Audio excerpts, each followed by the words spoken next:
오늘 본문을 보면은 가인과 아벨이 서로 갈등하고 결국 싸우고 가인이 아벨을 죽이게 되는 참 그런 비극적인 이야기입니다.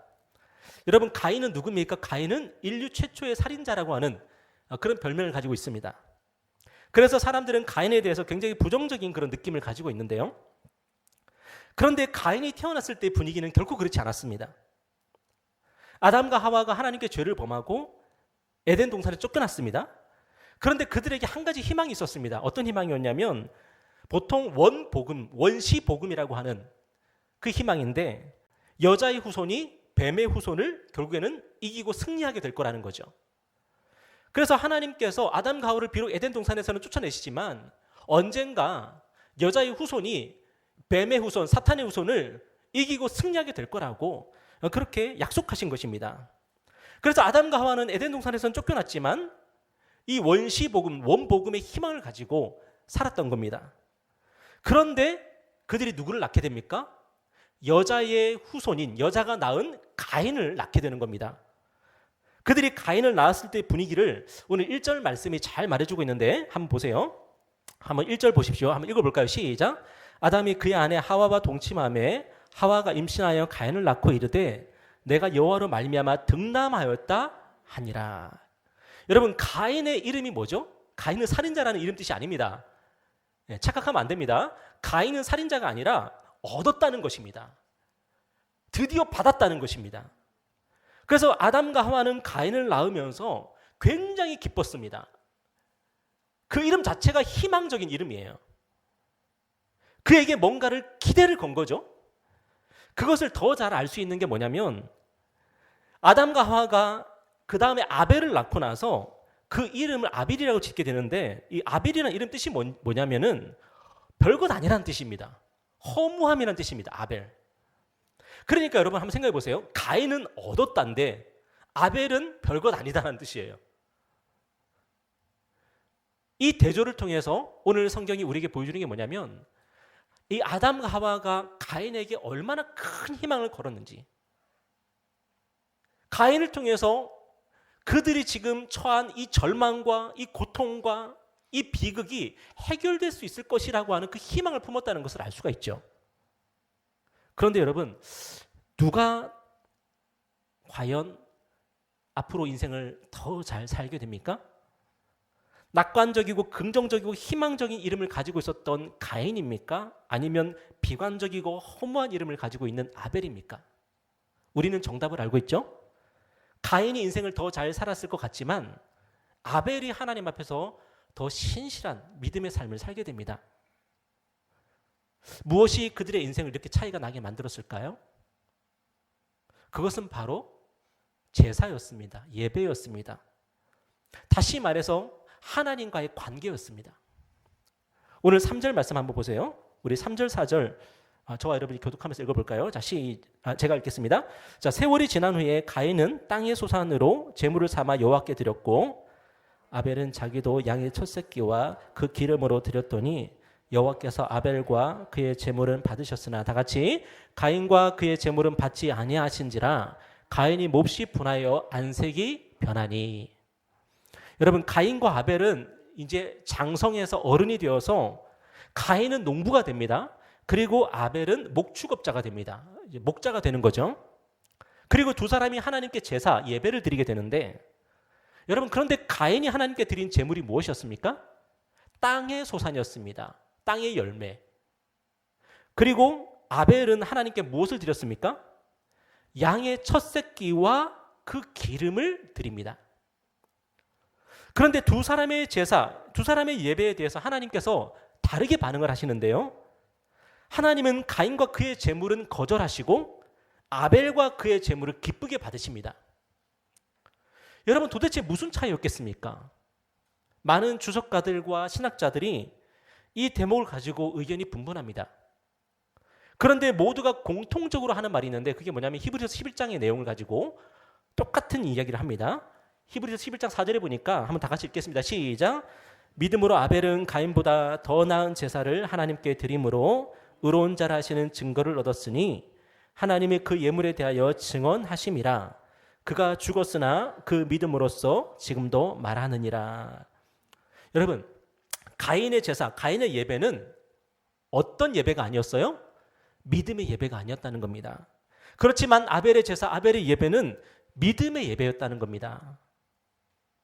그런데 저는 오늘 본문을 보면서 가인과 아벨의 차이를 너무 잘 알겠어요. 저는 개인적으로. 히브리서 11장까지 안 가도 알겠어요. 여러분, 가인의 제물을 한번 보세요. 그가 뭘 드렸다 그래요? 그가 하나님께 드린 것은 땅의 소산이었답니다. 그런데 아벨은 무엇을 드렸습니까? 양의 첫 새끼와 그 기름이었답니다. 가인이 하나님께 드린 땅의 소산은 그냥 땅의 소산입니다. 아무런 수식어가 없죠. 그런데 아벨이 하나님께 드린 제물은 그냥 양이 아닙니다. 그냥 가축이 아닙니다. 양의 첫 새끼와 그 기름이라고 되어 있습니다. 여러분, 오늘 이 성경 말씀, 오늘 본문의 1차 독자가 누굴까요? 저와 여러분일까요? 이스라엘 사람들입니다. 이스라엘 사람들이 이 성경을 1차 독자로 읽게 되는 거죠. 듣게 되는 거죠. 그런데 이스라엘 사람들에게 있어서 양의 첫 새끼와 그 기름은 굉장히 귀한 것입니다. 굉장히 귀한 것이라서 그들이 전통적으로 하나님께 예배 드릴 때만 썼던 겁니다. 근데 가인이 하나님께 드린 땅의 소산은 귀한 것은 아니에요. 물론 이스라엘 사람들이 곡물을 가지고 곡식을 가지고도 하나님께 예배를 드렸지만 이것이 귀한 것은 아닙니다. 그냥 땅의 소산일 뿐입니다. 그러니까 이스라엘 사람들이 성경을 읽을 때에 어떤 느낌을 받아요? 땅의 소산에 대해서는 그런 특별한 느낌을 받지 않지만 아벨이 양의 첫 새끼와 그 기름도 굉장히 귀한 거거든요. 그 기름을 가지고 하나님께 예배를 드렸다는 것을 가지고 보면은 와, 되게 귀한 것을 드렸구나. 이것을 알 수가 있는 거예요. 여러분, 그렇다면 가인은 왜 평범한 것을 드렸고 아벨은 귀한 것을 드렸을까요? 그것은 바로 하나님에 대한 마음이 다르니까요. 하나님에 대한 마음이 다르니까요. 히브리서가 증거하는 바에 의하면 그것이 바로 믿음의 문제였다는 겁니다. 하나님을 믿느냐 안 믿느냐의 문제였다는 겁니다. 여러분, 그렇다면 왜 하나님에 대한 마음의 차이가 나죠? 저의 마음과 여러분의 마음이 똑같습니까? 여러분은 아마 이렇게 생각할지 모르겠습니다. 당연히 목사님의 마음이 더 훌륭하죠. 그렇진 않습니다. 아마 여러분 가운데 저보다 훨씬 더 하나님에 대한 신실한 마음을 가지고 이 자리에 계신 분도 분명히 많이 계실 겁니다.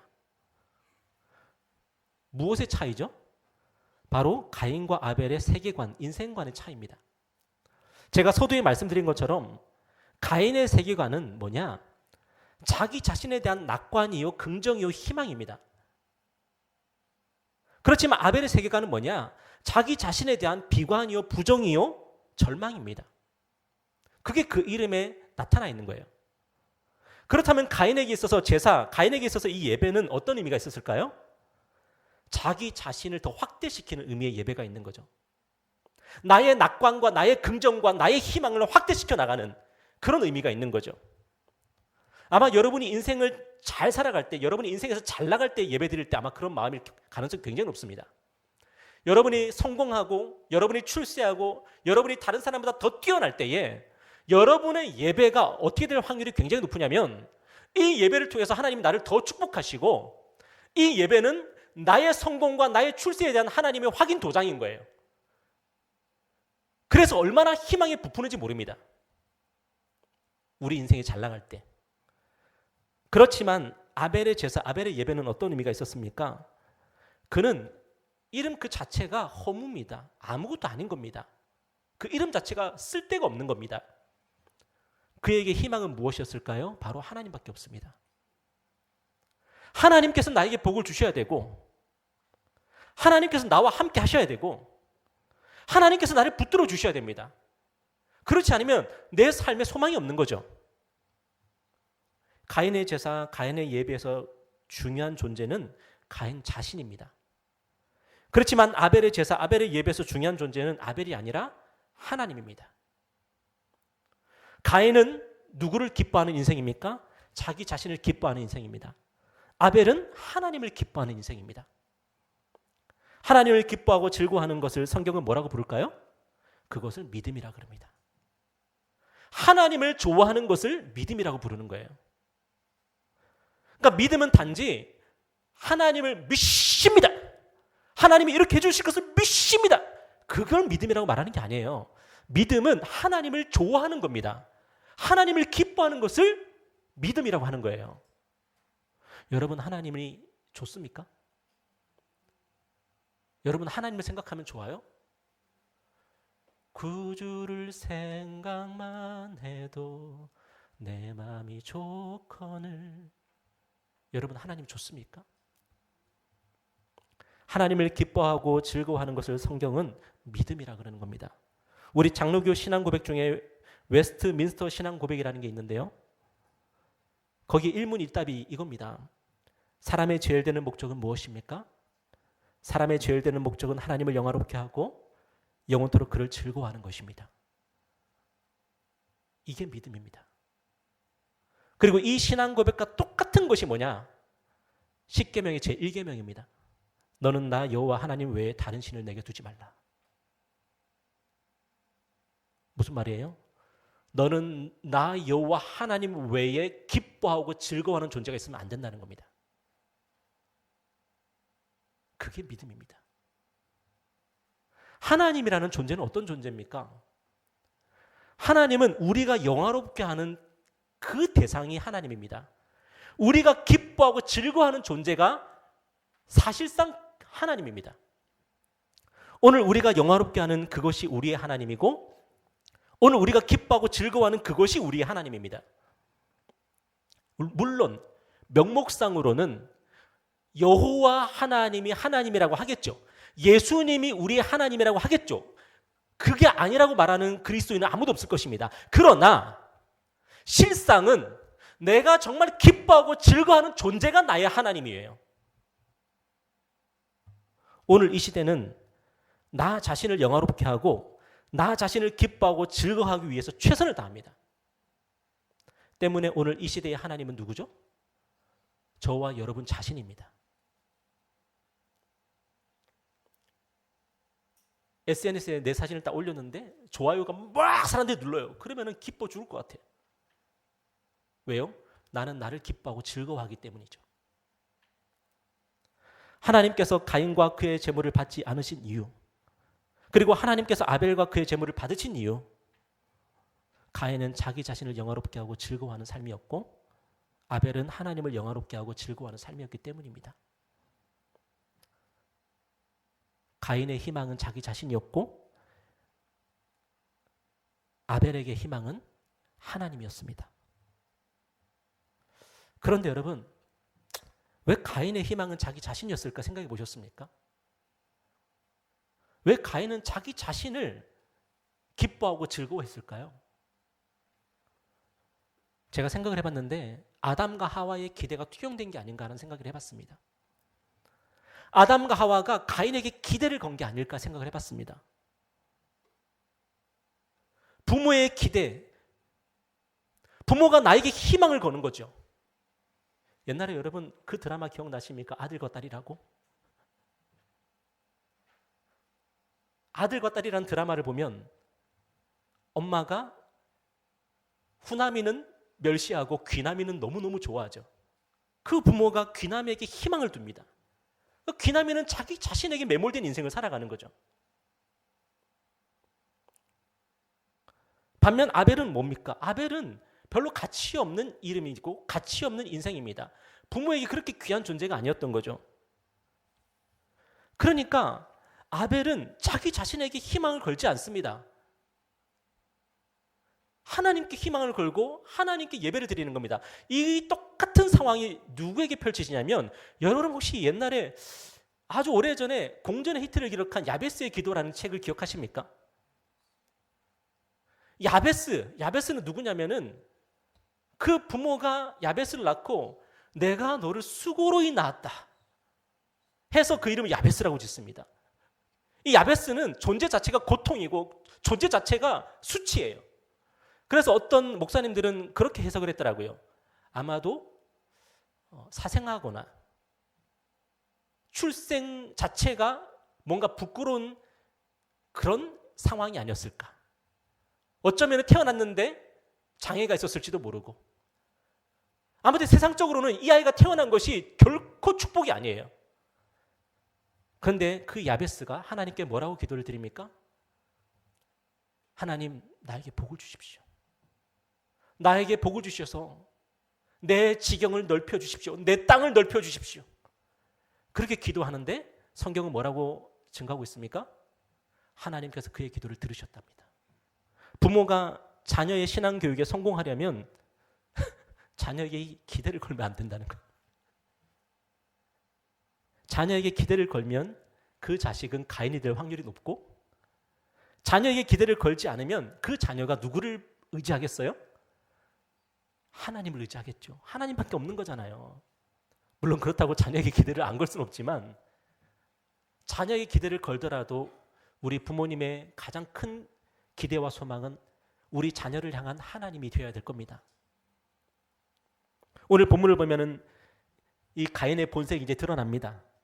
가인이 얼마나 자기 중심적이었는지, 자기를 좋아했는지, 자기를 긍정했는지, 자기를 기뻐하고 즐거워하고 영화롭게 했는지가 드러나게 되는데, 가인은 자신의 제사와 예배가 하나님께 받아들이지 않았음을 보고 어떻게 하죠?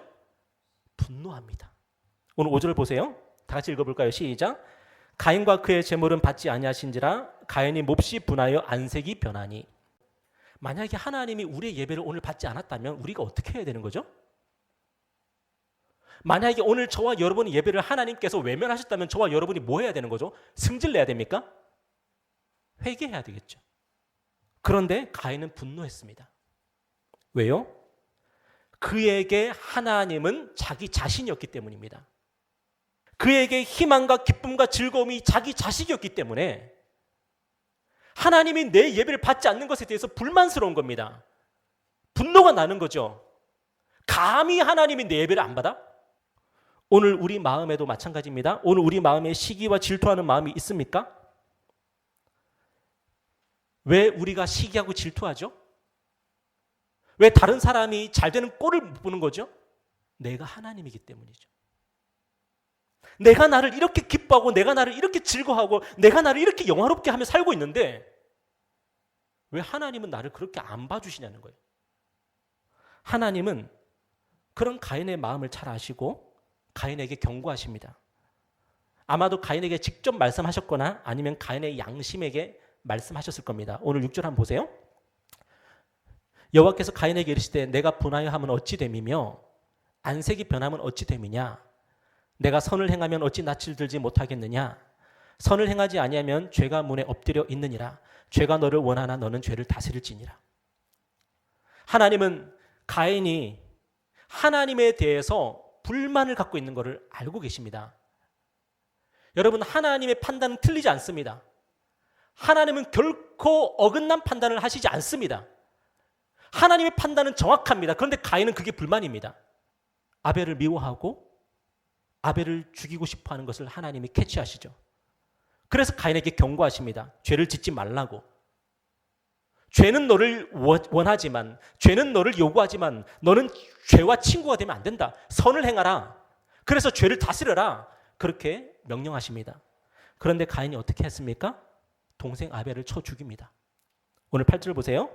가인이 그의 아우 아벨에게 말하고 그들이 들에 있을 때에 가인이 그의 아우 아벨을 쳐 죽이니라. 가인은 하나님의 경고를 무시했고 그리고 동생 아벨을 쳐 죽였습니다. 여러분, 그런데 왜 가인이 하나님의 경고를 무시했을까요? 하나님이 분명히 말씀하셨잖아요. 근데 왜 가인은 하나님의 경고를 무시했냐는 거예요. 왜 동생 아벨을 끝내는 쳐 죽였냐는 거예요. 적어도 하나님이 말씀하셨으면 들어야죠. 그 해답이 9절에 나와 있죠. 우리 다 같이 읽어볼까요? 시작. 여호와께서 가인에게 이르시되 내 아우 아벨이 어디 있느냐? 그가 이르되 내가 알지 못하나이다. 내가 내 아우를 지키는 자니까. 왜 가인이 하나님의 경고를 무시하고 동생 아벨을 쳐 죽입니까? 그것은 바로 가인이 하나님을 싫어했기 때문입니다. 가인이 하나님을 싫어했기 때문에 하나님의 말에 순종하지 않는 겁니다. 그것이 바로 죄의 본질이에요. 여러분, 죄의 본질이 무엇입니까? 하나님을 싫어하는 것입니다. 하나님을 무시하는 것입니다. 하나님을 증오하고 하나님을 적대하는 것입니다. 그게 죄의 본질입니다. 반대로 말해볼까요? 여러분이 하나님을 좋아하면 절대 죄짓지 않습니다. 여러분이 하나님을 사랑하면 절대 죄짓지 않습니다. 여러분이 죄를 지을 수 있는 이유는, 여러분의 양심을 거스릴 수 있는 이유는, 여러분이 성경을 통해서 분명히 이렇게 하면 안 된다고 배웠는데 그렇게 하는 이유는 여러분이 하나님을 싫어하고 무시하기 때문입니다. 5월달은 가정의 달이니까 적용해서 말씀해 보자면, 부모를 거역하는 사람들이 있죠. 부모를 거역할 수 있는 이유는 하나님을 거역할 수 있기 때문입니다. 여러분이 나이 드신 부모님을 무시할 수 있는 이유는 하나님을 무시할 수 있기 때문입니다. 여러분이 자녀를 학대할 수 있는 이유는 하나님을 학대할 수 있기 때문입니다. 우리가 하나님의 율법과 계명을 거스를 수 있고 우리가 양심을 거스를 수 있는 이유는 하나님이 우리에게 별로 중요하지 않기 때문이요, 나 자신이 더 중요하기 때문입니다. 결국 가인이 어떻게 되죠? 오늘 10절에 보니까 이르시되 내가 무엇을 하였느냐, 내 아우의 핏소리가 땅에서부터 내게 호소하느니라. 땅이 그 입을 벌려 내 손에서부터 내 아우의 피를 받았은즉 내가 땅에서 저주를 받으리니 내가 밭을 갈아도 땅이 다시는 그 효력을 내게 주지 아니할 것이요 너는 땅에서 피하며 유리하는 자가 되리라. 아벨이 죽었습니다. 그러나 아벨이 흘린 피가 땅에서 하나님께 호소합니다. 이 억울함을 갚아달라고. 그래서 가인이 어떻게 되죠? 땅에서 저주를 받습니다. 아무리 밭을 갈아도 소산을 얻을 수가 없습니다.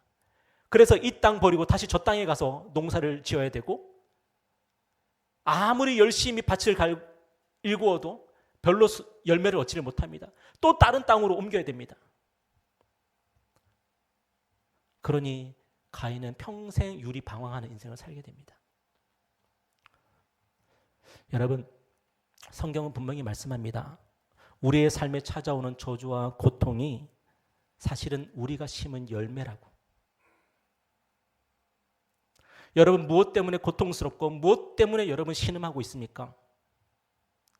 잘 생각해 보시면은 내가 그러한 것들을 심었던 것이죠.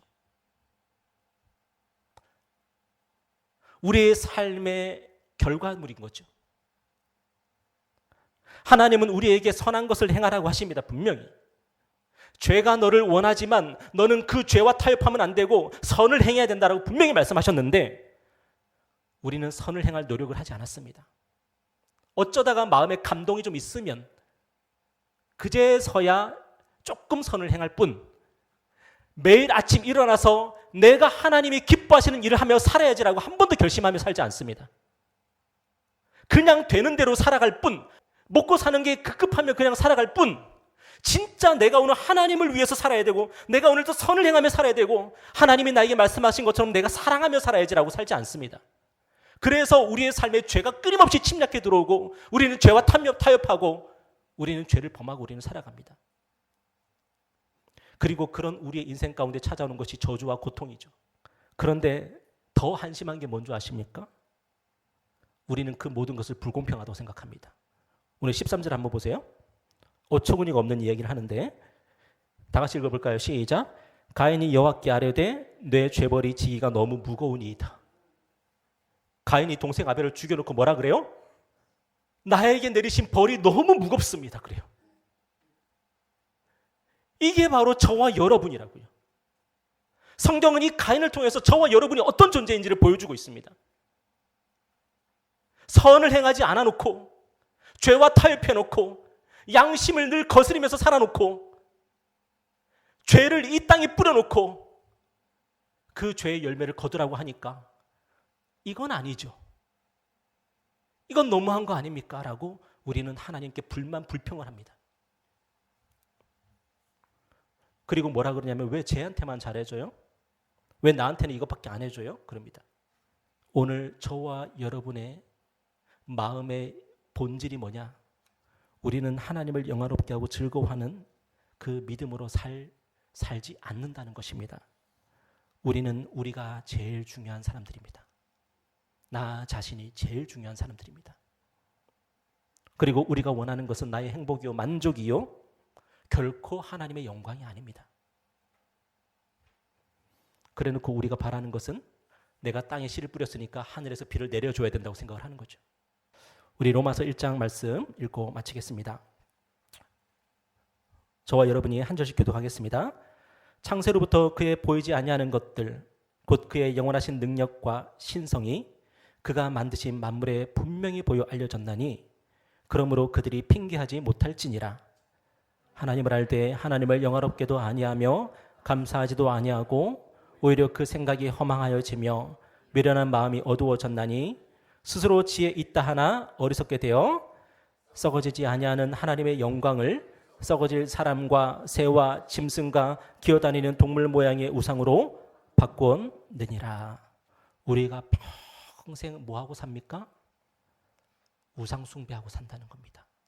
이 세상을 지으시고 우리를 만드신 하나님을 기뻐하고 즐거워하고 영화롭게 하지 않고 지난 한 주간 여러분 뭘 좋아하고 사셨습니까? 뭘 기뻐하고 사셨습니까? 돈을 숭배하고 나 자신의 명예를 숭배하고 심지어 어떤 분들은 교회를 숭배하시더라고요.